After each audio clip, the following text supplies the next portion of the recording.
What's up, YouTube? You're not tuning in to Start of General TV, aka Mr. Vakabo himself, and we in the building, you know what I mean? Yes, sir, yes, sir. We won't be using our normal intro, the semi, because, what I mean, we're going to be talking about a serious topic, and out of respect, we won't be using that sound effect at least for this video, So, on January 7th, 2026, we have federal immigration agents, aka ICE, were conducting an enforcement operation in South Minneapolis when a confrontation occurred with a woman, which we later identify as a 37-year-old Renee Nicole Goods. She was a wife, you know what I mean? Well, she was married, of course. Well, she had a wife. She had kids, you know. So definitely, prayers go out to that family and everybody that was affected in this situation, of course. Without further ado, let's get straight into the video. And yeah. On Wednesday, January 7th, an ICE agent shot and killed 37-year-old Renee Good. Bystander videos of the event have become key for those seeking to understand and interpret what happened. The Minnesota Star-Tribune analyzed 5 videos taken from different locations on Portland Avenue to interpret key moments and approximate locations of the people, vehicles, and events surrounding the fatal shooting of Renee Good. Homeland Security Secretary Kristi Noem and President Donald Trump say the agent was acting in self-defense and that these vehicle rammings are domestic acts of terrorism. But bystander video contradicts Trump's assertion that Good ran over the officer. Good's Honda Pilot can be seen blocking a lane on Portland Avenue, a one-way street in Minneapolis' central neighborhood. Good, who lived nearby, stopped her SUV perpendicular to traffic. Phone video apparently taken by Jonathan Ross, the ICE agent who later shoots Good, shows him exiting an SUV parked south of Good. The video was shared with Minnesota-based conservative media outlet Alpha News. He walks around her SUV counterclockwise. That's fine, dude. I'm not mad at you. While Ross is circling Good's. So, if you hear from the video right now, you can clearly hear she says, what's up? I'm not mad at you. So this doesn't seem like a normal reaction or action a terrorist would normally have against something that they strongly are against. And also, I don't know if it's a part of ICE agents training to walk in front of the vehicle, put themselves in a line of danger in the first place.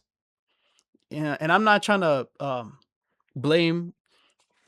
solely blame the ICE agent in this situation, but like you would think, you usually normally when you get pulled over by a police officer or they come in and do anything, they don't stand in the front of your car or too close on into the back of your car. They approach from the side, or sometimes they have a partner that comes on the other side of the car. So it's very strange, like seeing how these agents were positioned.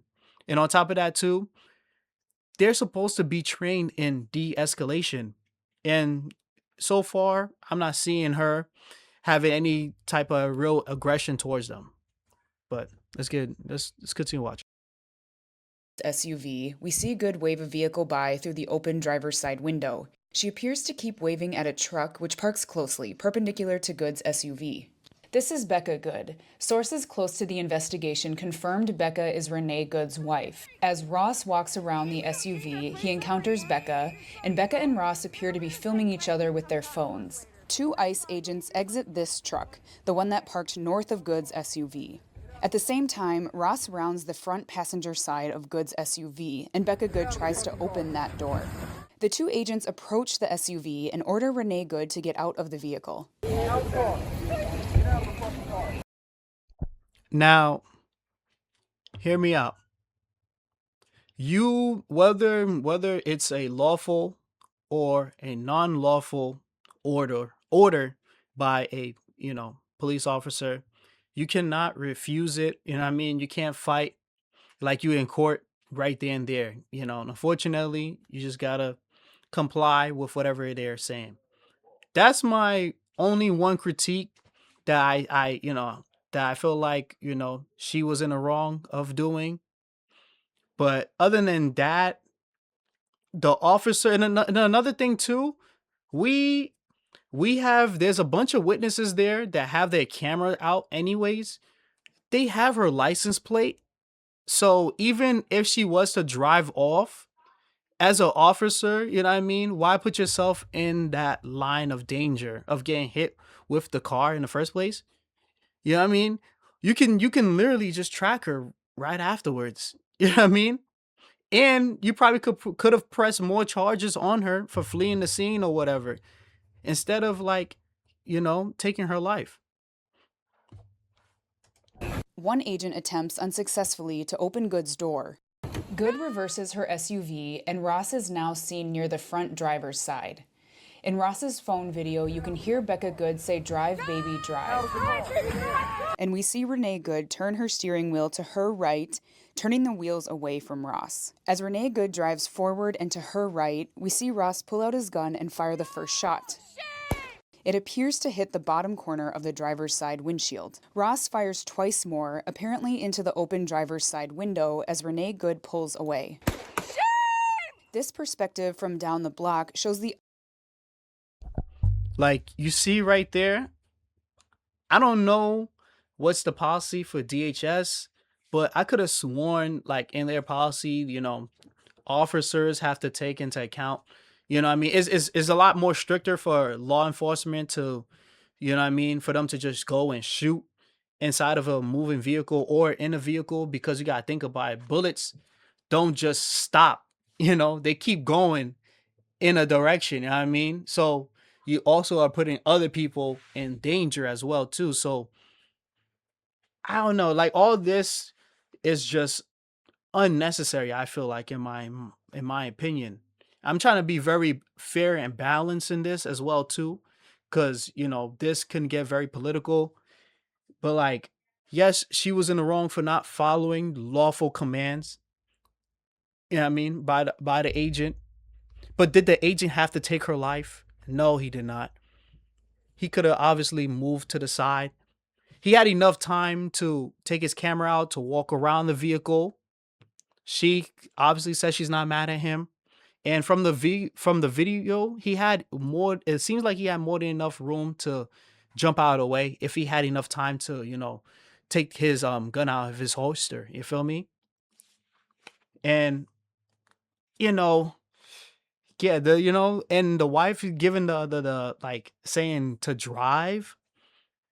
That was, I don't want to blame the victim that's in this situation because it's very unfortunate. But like I said, whether it's a lawful or an unlawful order, you can't just, you know what I mean, disobey it.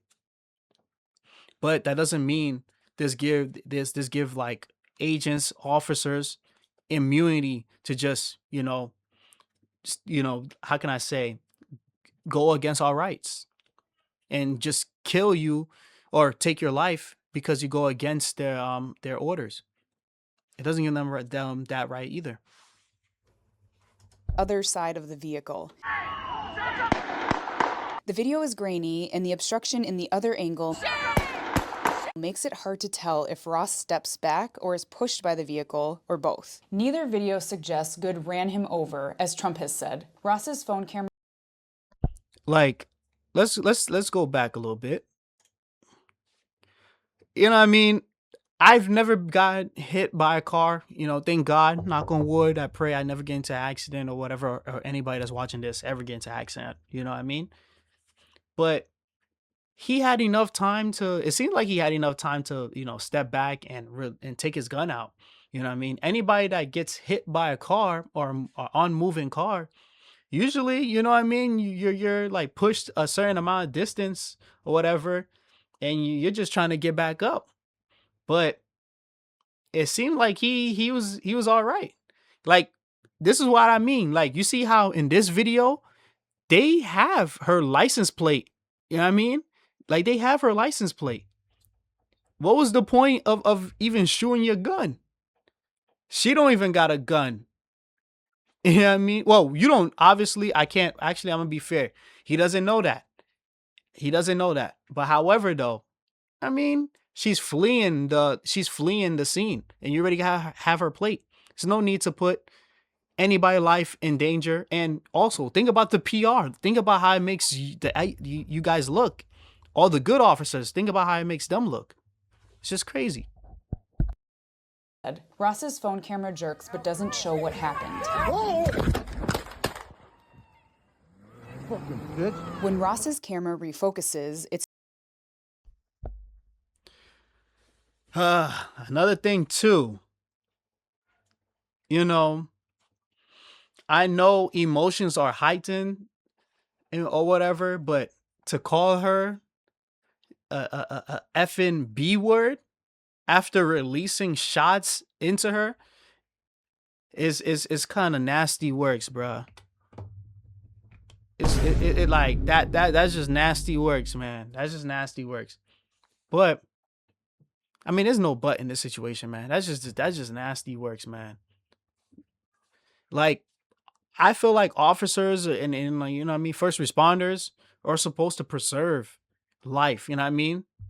Always trying to find another option where they can secure somebody's life. facing south as Good's SUV continues to move forward down the block and rear ends a parked car. Bystanders and ICE agents, including Ross, move toward the crash, and Ross is heard saying, "Call 911," as he walks back toward the unmarked ICE vehicles. Shame! This is the last clear visual of Ross from the scene. Another thing too, here's my thing. I feel like our leaders or whatever, the mayors and governors that are running the show or whatever, like, why are ICE agents just like, how can I say, just doing their own thing? Like, why are they not like with the police officers doing something, how can I say, you know what I mean, something strategic where you got to think about it. This is America. Everybody have their phone, they're recording everything. You know, Republicans, Trump or whatever, they're not going to always be in power. You know what I mean? It might feel nice now, but you got to think about it. You know, justice might come late, but it will be served. And people won't forget this. This is going to live on the internet forever. And literally, this is going to leave a bad taste in some people's mouth. You know what I mean? You thought like, you know, they weren't getting funded before. When it's time to fund them for something serious, you think people are going to want to do that? After all the actions that they display, right? They're displaying right now. It's just ridiculous, man. Multiple ICE agents leave the scene in the unmarked SUV that Ross arrived in. Don't let it leave! It isn't clear if Ross was among them. Agents prevent bystanders from approaching Good's crashed SUV, including one who identifies himself as a physician. No! Back up! Now! I'm a physician! I don't listen, care. we understand. We got EMS coming. I get it. Just give us a second. Man, that's just, I don't know. To me, that's just crazy. And you have people I see like on Twitter or other people making YouTube videos about it and saying that, like, you know, why was she there? Why was she home with her kids or whatever? But she lives on that block. And whether she was a protester or not, you know what I mean? That doesn't give any officers the right to just automatically take your life. You know what I mean? At the end of the day, that officer should have been thinking about, you know what I mean? We got her plate. You know what I mean? Let's not put our life in the line of danger unnecessarily. We could always go get her. We got the technology, bruh. But it's unfortunate, you know what I mean? This is going to cause a lot of division in the country, unfortunately. Make sure to like, comment, subscribe. Without further ado, we off this, you know what I mean?